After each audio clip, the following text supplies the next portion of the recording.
Le site de Crozant avait attiré les peintres depuis le milieu du 19e siècle déjà.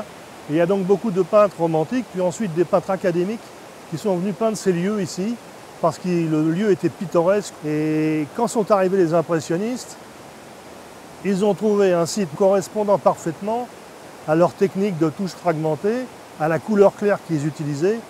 Ils n'avaient pour composer leur tableau impressionniste qu'à poser leur chevalet devant cette passerelle, et derrière ils avaient tout fait, une composition impressionniste, c'est-à-dire très peu de ciel, un fond rapproché, multichromatique et clair.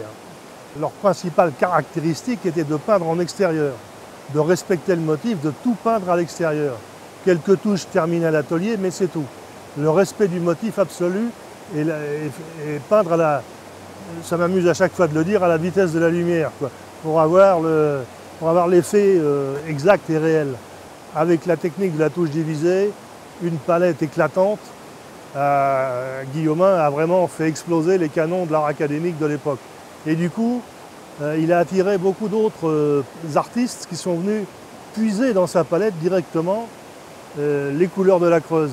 Et le plus célèbre d'entre eux est certainement Paul Madeleine, qui est aussi l'un des plus habiles.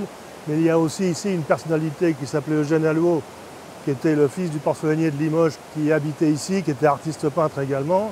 Et il y a beaucoup d'autres artistes qui sont venus, bien sûr, à la suite, dans l'entourage même de Guillaumin. Le Moulin de la Folie, là, est dans son état d'origine. La chose qui diffère un peu, c'est la végétation qui a poussé. À l'époque, l'endroit était très minéral. On voyait d'énormes rochers partout, c'était des éboulis de rochers, avec ce petit torrent au milieu. Mais sur certains tableaux, on retrouve exactement les rochers au même endroit. Le site est absolument identique.